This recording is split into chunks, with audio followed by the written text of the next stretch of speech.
We will continue the chapter 26, Companies Act 2013. First topic is formation of a company. Section 3(1) Act பிரகாரம் சொன்னோம்னா ஒரு company சட்டப்பூர்வமாக எப்படி உருவாகுதுன்னு சொன்னோம்னா ஒரு 7%, இல்லை அதுக்கு மேலே இருந்தால் அது பப்ளிக் கம்பெனியாக உருவாகலாம்ப்பா. ஓகேவா? அடுத்து 2 இல்லை அதுக்கு மேலே பர்சன்ஸ் இருந்தாங்கன்னா அது ஒரு ப்ரைவேட் கம்பெனியாக ஃபார்ம் ஆகலாம். சப்போஸ் ஒரு பர்சன் மட்டும் இருந்தாங்கன்னா அந்த கம்பெனியை நம்ம என்னன்னு சொல்லுவோம்னா 1 person கம்பெனி தான் சொல்லுவோம். ஆனால் அந்த ப்ரைவேட் கம்பெனி என்ன பண்ணியிருக்கணும் அப்படின்னு சொன்னோம்னா தன்னோட நேமை மெமரண்டமில் சொல்லியிருக்கிற பிரகாரம் அதில் ரெஜிஸ்டர் பண்ணியிருக்கணும். ஓகேவா? நெக்ஸ்ட் பார்த்தோம்னா இந்த formation of a company different stages இருக்குப்பா. அது எப்படி ஸ்டார்ட் ஆகுதுன்னு சொன்னோம்னா யார் ஒருத்தர் ஒரு கம்பெனி ஃபார்ம் ஆகணும் அப்படின்னு ஒரு ஐடியாவிலிருந்து அதிலிருந்து அவர் சர்டிஃபிகேட் வாங்குறாரு பார்த்தீங்களா, ரெஜிஸ்டர் ஆஃப் கம்பெனிஸ்லேருந்து வேரியஸ் ப்ரொவிஷன்ஸ் என்னென்னலாம் தேவையோ அது ஃபுல்ஃபில் பண்ணுற வரைக்கும் முடியுதுன்னு சொல்லலாம். ஸோ இந்த ஃபார்மேஷன் ஆஃப் ஏ கம்பெனியை நம்ம 4 ஸ்டேஜஸாக பிரிக்கலாம். ஓகேவா? First one is promotion, second one registration, third capital subscription and commencement of business. இந்த 4 ஸ்டேஜஸில் பார்த்தோம்னா இந்த ஃபஸ்ட்டு 2 ஸ்டேஜஸ் ப்ரொமோஷனோ ரெஜிஸ்ட்ரேஷனோ 2 கம்பெனிஸ்க்கும் காமன் தான்ப்பா. ஸோ ஒரு ப்ரைவேட் கம்பெனி பார்த்தோம்னா ப்ரொமோஷனோ ரெஜிஸ்ட்ரேஷன் முடிஞ்ச உடனே அவங்க சர்டிஃபிகேட் ஆஃப் இன்கார்பரேஷன் ஒரு சர்டிஃபிகேட் வாங்கி அவங்க they can start the business. ஆனால் ஒரு பப்ளிக் கம்பெனி பண்ணனா அடுத்த 2 ஸ்டேஜஸையும் அவங்க ஃபுல்ஃபில் பண்ணணும். அப்போ தான் அவங்க சர்டிஃபிகேட் ஆஃப் கமென்ஸ்மெண்ட்ஸ் ஆஃப் பிஸ்னஸ் வாங்கின உடனே தான் அவங்களால ஸ்டார்ட் பண்ண முடியும். ஸோ இந்த பப்ளிக் கம்பெனி பார்த்தங்கன்னா அவங்க எப்படி பப்ளிக்கிட்ட ஷேர்ஸை இஷ்யூ பண்ணுவாங்க அப்படின்னு சொன்னோம்னா சர்டன் ப்ரொவிஷன்ஸ் ஆக்ட் பிரகாரம் கம்பெனிஸ் ஆக்டில் என்ன சொல்லப்பட்டிருக்கோ அது பிரகாரம் அவங்க லீகல் ரெக்யர்மெண்ட்ஸை ஃபுல்ஃபில் பண்ணணும் தான்ப்பா சொல்லலாம். ஓகேவா? ஸோ இதில் நம்ம ஷேர்ஸ்னால் என்னன்னு பார்க்கலாம். ஸோ ஆக்சுவலி லேமன் பிரகாரம் என்ன அப்படின்னு சொன்னோம்னா share is a fraction or portion of the capital of the company தான் சொல்லலாம். சிம்பிளாக சொன்னோம்னா ஒரு கம்பெனி டோட்டல் கம்பெனி ஈக்குவல் டினாமினேஷன்ஸ்லேருந்து டிவைட் பண்ணுறது தான் நம்ம என்னன்னு சொல்லலாம்னா ஷேர்ஸ்ன்னு சொல்லலாம். ஃபார் எக்ஸாம்பிள் ஒரு 10 lakhs இஷ்யூ பண்ணியிருக்காங்கன்னா அது 1 lakh ஷேர்ஸ் ஆஃப் ₹10 ஈச் அப்படின்னு சொல்லி ஈக்குவலாக பிரிச்சிருவாங்க. அதுதான் நம்ம ஷேருன்னு சொல்லலாம். Next one kinds of the share capital. Section 43 act பிரகாரம் பார்த்தோம்னா there are 2 classes of shares இருக்குது. ஒன்று ஈக்விட்டி ஷேர் கேபிட்டல், அவங்களுக்கு வித் ஓட்டிங் ரைட்ஸ் இருக்குது, இல்லாட்டி with differential rights related to the payment of dividend பொறுத்து இருக்குது. அடுத்து பார்த்தோம்னா ப்ரிஃபரன்ஸ் ஷேர் கேபிட்டல். இதில் இந்த ஈக்விட்டி ஷேர் கேபிட்டல்னால் என்ன அப்படின்னு சொன்னோம்னா எதெல்லாம் நம்ம ப்ரிஃபரன்ஸ் ஷேர்ஸ்ன்னு சொல்லாமல் இருக்கும் பார்த்தீங்களா, அதெல்லாம் நம்ம ஈக்விட்டி ஷேர் கேபிட்டல்னு சொல்கிறோம். ஏன்னா அவங்களுக்கு எந்த ப்ரிஃபரன்ஷியல் ரைட்ஸும் இல்லை. ப்ரிஃபரன்ஷியல் என்ன, முன்னுரிமையும் கிடையாது. ரிலேட்டட் டு த டிவிடெண்ட்டை பொறுத்தோ ப்ராஃபிட் வாங்குறதுலேருந்து சம்டைம்ஸ் கம்பெனி லிக்விடேட் ஆனால் ரீபேமெண்ட் ஆஃப் கேபிட்டல் வரைக்கும் அவங்களுக்கு எந்த முன்னுரிமை இல்லைன்னு தான் சொல்லலாம். அதுதாம்மா ஈக்விட்டி கேபிட்டல். ஆனால் அவங்களுக்கு டிபெண்ட் அப்பான் த ப்ராஃபிட்ஸை பொறுத்து அவங்களுக்கு ப்ராஃபிட் என்னாகும், வேரியேஷன் ஆகிட்டே தான் இருக்கும். அதுதான் ஈக்விட்டி கேபிட்டல் ஒரு ஸ்பெஷாலிட்டி. அடுத்து பார்த்தோம்னா ப்ரிஃபரன்ஸ் ஷேர்ஸு. ஸோ செக்ஷன் 42 பிரகாரம் கம்பெனிஸ் ஆக்ட் 2013 பிரகாரம் பார்த்தோம்னா ப்ரிஃபரன்ஸ் ஷேர்ஸ் அப்படின்னு சொன்னோம்னா அவங்களுக்கு ப்ரிஃபரன்ஷியல் ரைட் இருக்குது. பேமெண்ட் ஆஃப் டிவிடெண்ட்லேயும் அவங்களுக்கு முன்னுரிமை இருக்குது. அடுத்து repayment of share capital when winding up of a கம்பெனிலையும் அவங்களுக்கு முன்னுரிமை இருக்குது. ஏன்னா க்ளோஸ் பண்ணும்போது அவங்கள செட்டில் பண்ணிட்டு தான் அடுத்து ஈக்விட்டி ஷேர் ஹோல்டர்ஸே பார்ப்பாங்கன்னு சொல்லலாம். அடுத்து பார்த்தோம்னா kinds of the preference shares. There are 8 types of preference shares இருக்குப்பா. சப்போஸ் இதில் ஃபர்ஸ்ட் ஒன் பார்த்தோம்னா கியூமுலேட்டிவ் ப்ரிஃபரன்ஸ் ஷேர்ஸ். கியூமுலேட்டிவ் அப்படின்ற வேர்டு இருந்ததுன்னா சப்போஸ் எந்த வருஷத்துலனா கம்பெனி ப்ராஃபிட் கொடுக்க முடியலன்னா அதை டிவிடெண்ட் கொடுக்க முடியலன்னா அவங்களுக்கு அது லேப்ஸ் ஆகாது. ஏன்னா அந்த வருஷத்தோட டிவிடெண்ட்டும் அதுக்கப்புறம் அடுத்த வருஷம் கொடுப்பாங்க பார்த்தீங்களா, அந்த வருஷத்தோட டிவிடெண்ட்டும் சேர்த்து கியூமுலேட்டிவாக கொடுக்கறது தான் நம்ம என்னன்னு சொல்கிறதுனா கியூமுலேட்டிவ் ப்ரிஃபரன்ஸ் ஷேர்ஸ்ன்னு சொல்லலாம். இதே நான் கியூமுலேட்டிவ் ப்ரிஃபரன்ஸ் ஷேர்ஸ் அப்படின்னு சொன்னோம்னா இவங்க ஜஸ்ட் ஆப்போசிட் தான் சொல்லலாம். ஏன்னா டிவிடெண்ட்ஸ் வந்து என்ன பண்ணுவாங்க, எப்பயும் ப்ராஃபிட்ஸ் பிரகாரம் பே பண்ணிகிட்டே தான் இருப்பாங்க. ஆனால் எந்த அரியர்ஸ் ஆஃப் டிவிடெண்ட்டும் அவங்க அடுத்த வருஷத்துக்கு எடுத்துன்னு போகிறது கிடையாது. ஓகேவா? அடுத்து ரெடீமபிள் ப்ரிஃபரன்ஸ் ஷேர்ஸ். இந்த ரெடீமபிள் ப்ரிஃபரன்ஸ் ஷேர்ஸ் பார்த்தோம்னா ஒரு சர்டன் பீரியடுக்கு அப்புறம் கம்பெனி என்ன சொல்லுன்னா, இந்த ஷேர்ஸை நாங்கள் திரும்ப வாங்கிக்கொள்வோம் அப்படின்னு சொல்லி ஒரு நோட்டீஸ் மூலமாக அவங்க தெரியப்படுத்தும். அதுதான் நம்ம என்னன்னு சொல்லலாம், ரெடீமபிள் ப்ரிஃபரன்ஸ் ஷேர்ஸ்ன்னு சொல்லலாம். அடுத்து பார்த்தோம்னா நான் ரெடீமபிள் ப்ரிஃபரன்ஸ் ஷேர்ஸ். இந்த ஷேர்ஸ் வந்து cannot be redeemed. கண்டிப்பாக லைஃப் டைமில் அவங்க என்ன பண்ணியிருப்பாங்க, கம்பெனி திரும்பவே வாங்கிக்காது. ஆனால் only at the time of winding up of assets அப்போ தான் அவங்க என்ன பண்ணுவாங்க, திரும்ப இந்த ஷேர்ஸை பெற்றுக்கொள்ளுன்னு சொல்லலாம். அடுத்து கன்வெர்ட்டிபிள் ப்ரிஃபரன்ஸ் ஷேர்ஸ். இந்த ஷேர்ஸ்னால் என்ன, சர்டன் பீரியடுக்கு அப்புறம் பார்த்தோம்னா ஈக்விட்டி ஷேர்ஸாக அவங்க என்ன பண்ணியிருப்பாங்க, மாற்றிடுவாங்க. அதுதான் நம்ம என்னன்னு சொல்லலாம், கன்வெர்ட்டிபிள் ப்ரிஃபரன்ஸ் ஷேர்ஸ்ன்னு சொல்லலாம். இதே நான் கன்வெர்ட்டிபிள் ப்ரிஃபரன்ஸ் ஷேர்ஸ்னால் என்ன, இந்த ஷேர்ஸ் வந்து கண்டிப்பாக கன்வெர்ட் ஆகாது, எது ஈக்விட்டி ஷேர்ஸாக மாற முடியாதுன்னு சொல்லலாம். அடுத்து பார்ட்டிசிபேட்டிங் ப்ரிஃபரன்ஸ் ஷேர்ஸ். இந்த ஷேர்ஸோட ஸ்பெஷாலிட்டி என்ன அப்படின்னா, சப்போஸ் இந்த இயரில் வந்து ப்ராஃபிட்ஸு ஃபஸ்ட்டு ப்ரிஃபரன்ஸ் ஷேர்ஸ்க்கு கொடுத்துட்றாங்கப்பா, அடுத்து ஈக்விட்டி ஷேர்ஸ்க்கும் கொடுத்துட்றாங்க. ஆனால் அதுக்கப்புறமும் ப்ராஃபிட் சர்ப்ளஸ் இருந்ததுன்னா அந்த ப்ராஃபிட்லேயும் இவங்களுக்கு என்ன பண்ணுவாங்க, பார்ட்டிசிபேட்டிங் ப்ரிஃபரன்ஸ் ஷேர்ஸ்க்கு எலிஜிபிலிட்டி இருக்குது, அவங்களுக்கு அதை ஷேர் பண்ணுவாங்கன்னு தான் சொல்லலாம். அந்த ஒரு ஸ்பெஷாலிட்டி தான் யாருக்குன்னா இந்த பார்ட்டிசிபேட்டிங் ப்ரிஃபரன்ஸ் ஷேர்ஸ் தான் சொல்லலாம். அடுத்து பார்த்தோம்னா நான் பார்ட்டிசிபேட்டிங் ப்ரிஃபரன்ஸ் ஷேர்ஸ். இவங்க ஜஸ்ட்டு எந்த ரைட்ஸும் கிடையாது, ஜஸ்ட்டு ஆப்போசிட் தான், அவங்களுக்கு எந்த சர்ப்ளஸ் கெயினும் கிடையாது, அதே போல் லிக்விடேஷன் பண்ணும்பொழுது அவங்களுக்கு எந்த சர்ப்ளஸும் கிடையாதுன்னு தான் சொல்லலாம்ப்பா. ஓகேவா? அடுத்து பார்த்தோம்னா போனஸ் ஷேர்ஸ். ஆக்சுவலாக ஆர்டிகல்ஸ் ப்ரொவைட் பண்ணுற மாதிரி என்ன சப்போஸ் அத்தரைஸ் பண்ணோம்னா நம்ம ப்ராஃபிட்ஸ் என்ன பண்ணலான்னா அது கேபிட்டலைஸ் பண்ணுறதுக்கு அவங்களுக்கு சான்ஸ் கிடைக்குது.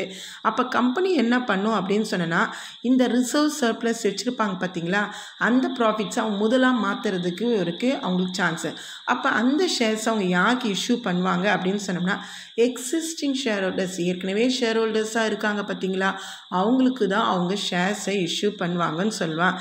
அது எப்படி இஷ்யூ பண்ணுவாங்கன்னா, எய்தர் ஒரு பார்ட்லி பெய்டப் ஃபுல்லி பெய்டப் ஷேர்ஸாக இருக்கலாம், ஒரு பகுதி பெய்டப் ஷேர் கேபிட்டலாக இருக்கலாம், இல்லது நியூ ஷேர்ஸாக கூட அவங்க என்ன பண்ணியிருக்கலாம்னா இஷ்யூ பண்ணியிருக்கலாம். ஓகேவா? இதுதான்ப்பா போனஸ் ஷேர்ஸ்ன்னு சொல்கிறது. Next one is right shares. ஆக்சுவலாக ரைட் ஷேர்ஸ் அப்படின்னு சொன்னோம்னா இது எதுக்காக நம்ம இஷ்யூ பண்ணுறாங்க அப்படின்னு சொன்னோம்னா, with the aim of increasing the subscribed capital of a company, subscribed capital அதிகப்படுத்தணுன்ற நோக்கத்துக்காக இஷ்யூ பண்ணுறதா இந்த ரைட்ஸ் இஷ்யூ. அதுவும் ஆர்டிகல்ஸ் என்ன பண்ணியிருக்கணும், அத்தரைஸ் பண்ணியிருக்கணும். இந்த ரைட் ஷேர்ஸ் வந்து முதல்ல எக்ஸிஸ்டிங் ஈக்விட்டி ஷேர் ஹோல்டர்ஸ் இருப்பாங்க பார்த்தீங்களா, ஏற்கனவே இருந்த ஷேர் ஹோல்டர்ஸ்க்கு தான் அவங்க இஷ்யூ பண்ணுவாங்க. அதையும் ஒரு த்ரூ லெட்டர் இஷ்யூ பண்ணுறோம் அப்படின்ற ஒரு இன்ஃபர்மேஷன் கொடுப்பாங்க. அதுவும் ப்ரோரேட்டா பேசிஸில் தான் டைரக்டர்ஸ் என்ன டிசைட் பண்ணியிருக்காங்களோ அது பிரகாரம் தான் அவங்க அலாட்மெண்ட்டு கொடுப்பாங்க. ஓகேவா? Next we will continue the issue of shares at a premium.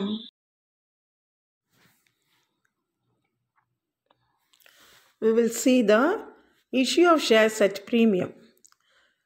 When shares are issued at a price above the face or nominal value, they are said to be issued at a premium. Shares issued at premiumனா என்னப்பா, ஒரு share value வந்து ஒரு actual price that is face வேல்யூவோட அதிகமாக issue பண்ணியிருந்தாங்கன்னா அதை நம்ம ப்ரீமியம்னு சொல்லுவோம். ஃபார் எக்ஸாம்பிள், இப்போது ஒரு face value of the shares வந்து 10 ரூபா இருக்குது, ஆனால் அது இஷ்யூ பண்ணுறது வந்து 12 ரூபாவாக இருக்குது. அப்போது அந்த 2 ரூபீஸ் சொல்கிறோம் பார்த்தீங்களா, அதுதான் ப்ரீமியம் அமௌண்ட்டு. ஓகேவா?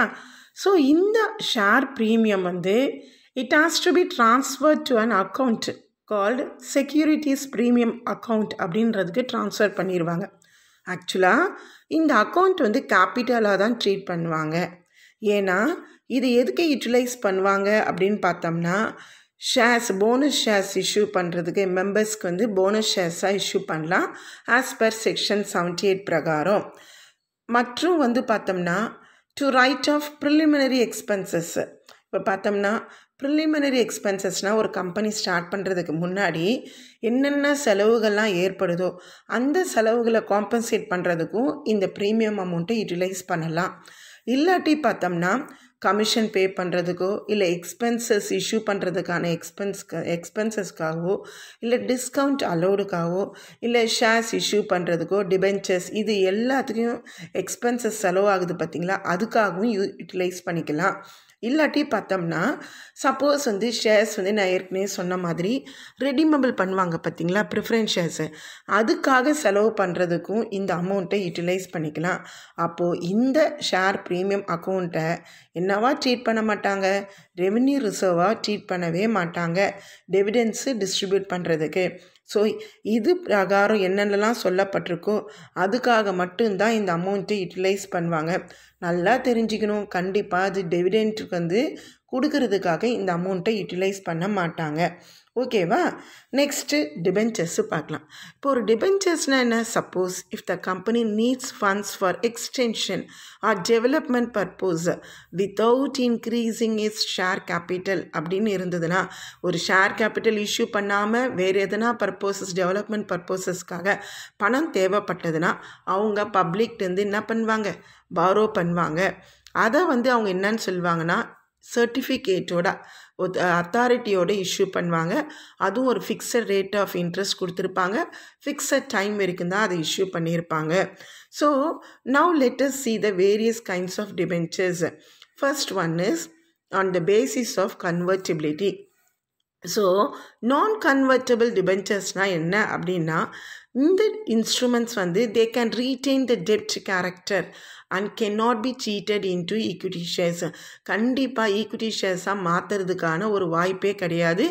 அது நாள் ஃபுல்லாக லைஃப் டைம் அது டிபென்ச்சர்ஸாக தான் இருக்கும். ஆனால் பார்ட்லி கன்வெர்ட்டபிள் டிபென்ச்சர்ஸ் அப்படின்னு சொன்னோம்னா they can be converted into equity shares. ஆனால் by issuing a notice to the issuer. அப்போ இஷ்யூவர் என்ன பண்ணுவார், யார் டிபென்ச்சர்ஸ் கொடுக்குற அவர் என்ன பண்ணுவார், சர்டன் ரேஷியோஸ் ஃபிக்ஸ் பண்ணுவார். இது டிபென்ச்சர்ஸாக இருக்கட்டும், இது நாங்கள் ஷேர்ஸாக மாற்றிக்கலாம் அப்படின்னு அந்த சப்ஸ்கிரிப்ஷன் டைமில் அவங்க டிசைட் பண்ணுவாங்க. And then next one is fully convertible debentures. இந்த டிபென்ச்சர்ஸ் பார்த்தோம்னா ஈக்விட்டி ஷேர்ஸாக மாற்றலாம் சான்ஸ் இருக்குது. ஆனால் இதையும் யார் டிசைட் பண்ணுவா, இந்த இஷ்யூவர் தான் டிசைட் பண்ணுவார். ஸோ இதனால் என்ன ஆகும்னா, இந்த இன்வெஸ்டர்ஸ் யாரெல்லாம் டிபென்ச்சர்ஸ் பத்திரம் கொடுக்குறாங்க பார்த்தீங்களா, அவங்க அதிலிருந்து பார்த்தோம்னா ஆர்டினரி ஷேர் ஹோல்டர்ஸாக மாறிடுவாங்க. அதுதான் ஃபுல்லி கன்வெர்ட்டபிள் டிபென்ச்சர்ஸ். அடுத்து பார்த்தோம்னா ஆப்ஷனலி கன்வெர்ட்டபிள் டிபென்ச்சர்ஸ். இந்த டிபென்ச்சருக்கு இன்வெஸ்டர் அதான் டிபென்ச்சர் ஹோல்டர்ஸ்க்கு ஒரு ஆப்ஷன் கொடுப்பாங்க. நீங்கள் டிபென்ச்சர்ஸாக மாற்றுறதும் மாற்றலாம், இல்லை நீங்கள் ஷேர்ஸாகவும் இஷ்யூ பண்ணலாம். That is at a price decided by the issuer. என்ன ப்ரைஸ் ஃபிக்ஸ் பண்ணுறாரோ அது பிரகாரம் நம்ம மாற்றிக்கலான்னு சொல்கிறது தான் இந்த ஆப்ஷனலி கன்வெர்ட்டபிள் டிபென்ச்சர்ஸ்ன்னு சொல்கிறது. அடுத்து next one is on the basis of security debentures are classified into secured debentures. இப்போ இதெல்லாம் செக்யூர்ட்னா என்ன, ஒரு பாதுகாப்பாக இருக்குது.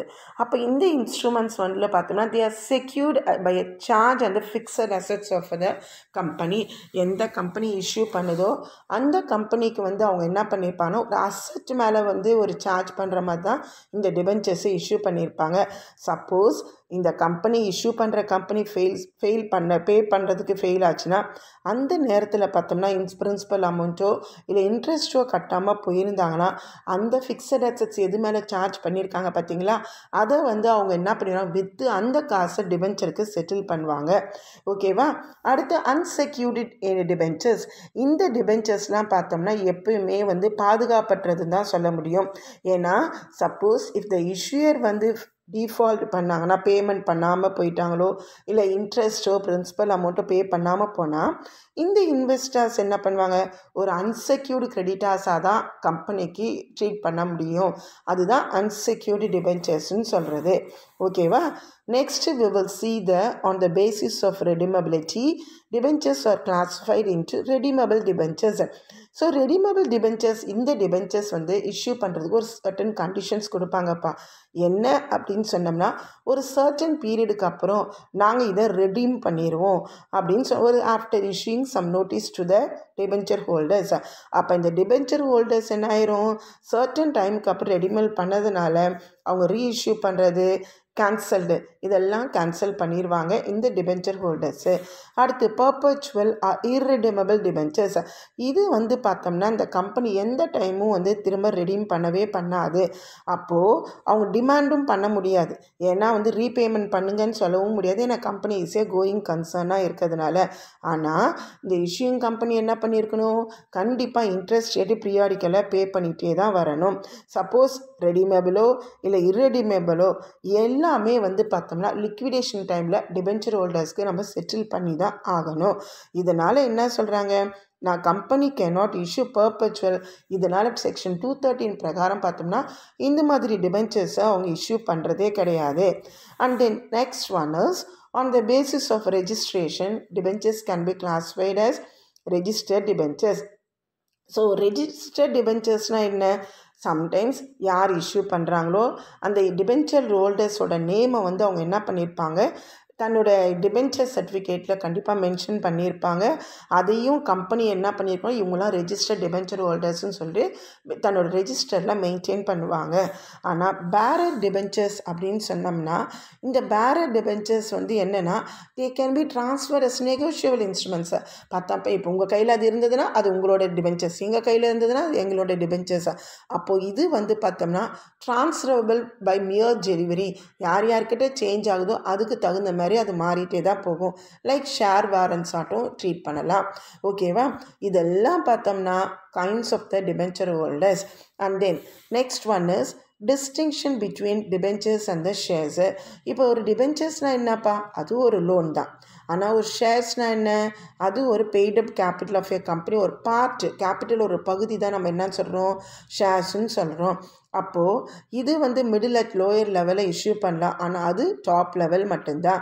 இந்த டிபென்ச்சர் ஹோல்டர்ஸ் பார்த்தோம்னா which carries a fixed rate of dividend over priorities. Dividend pay பண்ணுறதுக்கு முன்னாடி இவங்களோட இன்ட்ரெஸ்ட்டை தான் அவங்க செலுத்துவாங்க.